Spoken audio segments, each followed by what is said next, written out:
Bulletin का आगाज करते हैं। आपको बताएं कि पीटीआई के रहनुमा मकबूल गुज्जर पाबंदी के बावजूद लाहौर पहुंच गए हैं। महकमा दाखिला पंजाब ने मकबूल गुज्जर पर पंजाब में दाखिले पर पाबंदी आयद की थी। मकबूल गुज्जर आज़ाद कश्मीर असेंबली के मेंबर हैं। आपको बताएं कि पीटीआई के रहनुमा हैं मकबूल गुज्जर, पाबंदी थी उन पर लेकिन उसके बावजूद वो लाहौर पहुंच गए हैं। पीटीआई के रहनुमा मकबूल गुज्जर पाबंदी के बावजूद लाहौर पहुंच गए हैं। हसन रजा हमारे साथ मौजूद हैं। हसन, बताइएगा, पाबंदी तो आयद की गई थी, फिर भी पहुंच गए हैं यहाँ पर, और अब कार्रवाई क्या हो सकती है?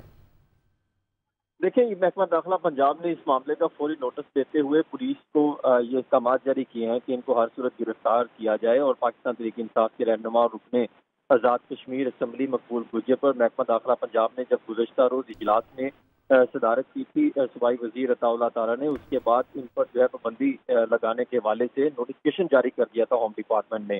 और ज़िमनी इंतखाबात में अमन व अमान यकीनी बनाने के लिए महकमा दाखिला पंजाब ने अली अमीन गंडापुर और मकबूल गुज्जर के सूबे में दाखिले पर पाबंदी आयद की थी।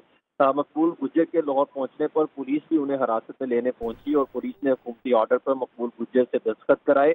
इस दौरान मकबूल गुज्जर और वहाँ के जो SHO आसिफ थे उनके दरमियान काफी तकरार और बहस की जाती रही, लेकिन मकबूल गुज्जर ने कहा कि मैं आज़ाद कश्मीर का वजीर हूँ, मुझे नहीं रोका जा सकता। जवाब में SHO ने कहा कि हमारे साथ थाने चले, बाकी जो बातें हैं वो वहाँ बैठकर करते हैं। इस मामले पर काफी जो है वो बहस तकरार की जाती रही। इनके बहस तकरार होती रही। हसन, बहुत शुक्रिया आपका।